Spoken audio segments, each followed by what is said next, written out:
Hi friends, welcome to వినోద kitchen. ఈరోజు నేను చూపించబోయే రెసిపీ వచ్చేసి చాట్ అండి. చాట్ అంటే ఇష్టపడని వాళ్ళు ఎవ్వరు ఉండరు కదా. సాయంత్రం అయిందంటే ఏదో ఒక చాట్ తినాలి అనిపిస్తుంది. ఇక్కడ నేను బఠానీతో చాట్ చూపిస్తున్నాను.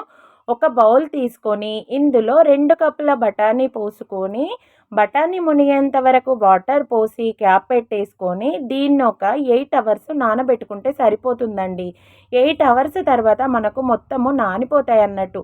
వీటికి ఒక కుక్కర్ తీసుకొని అందులో పోసేసుకున్న తర్వాత కూడా బఠానీ మునిగేటట్టు వాటర్ పోసి క్యాప్ పెట్టేసుకోవాలండి. ఈ బఠానీ మనకు 4, 5 విజిల్స్ వస్తే ఉడికిపోతుంది. ఫ్లేమ్ అనేది కొంచెం మీడియంగా పెట్టుకొని విజిల్స్ వస్తే సరిపోతుందన్నట్టు. ఇప్పుడు బఠానీ ఇక్కడ పర్ఫెక్ట్‌గా మనకి బాయిల్ అయిపోయింది.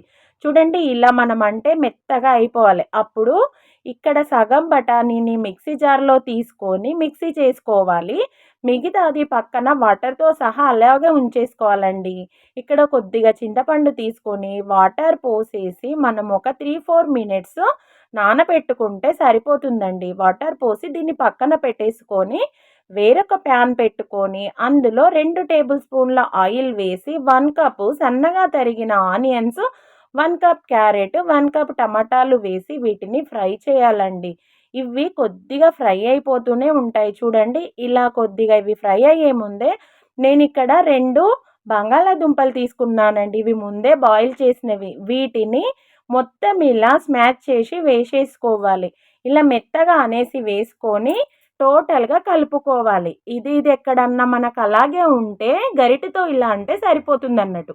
ఇది మొత్తము కలిసిన తర్వాత మనం ముందే గ్రైండ్ చేసిన బఠానీ పేస్టు, ఉడికించుకున్న బఠానీ వాటర్‌తో సహా మొత్తం పోసేసి 1 టేబుల్ స్పూన్ కారప్పొడి, రుచికి సరిపడా సాల్టు, 1 టేబుల్ స్పూన్ ధనియాల పొడి వేసి మొత్తము కలపాలండి.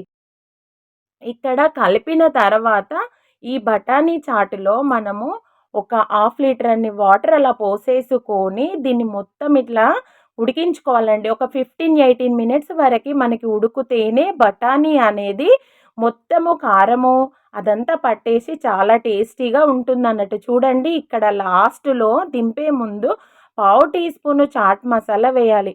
అబ్బా! వేడి వేడిగా ఎవరైనా బఠానీ చాట్ వద్దని ఇష్టపడని వాళ్ళు ఉండరు కదా.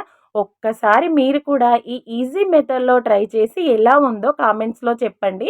దీన్ని ఇప్పుడు ఇలా సర్వ్ చేసుకొని పైనుంచి మనము సన్నగా కట్ చేసిన ఆనియన్స్, క్యారెటు, కొత్తిమీర, కొద్దిగా పెరుగు వేసుకొని, సన్నసేగు వేసుకొని అబ్బా! వేడి వేడి చాట్ తింటే చాలా టేస్టీగా ఉంటుందండి.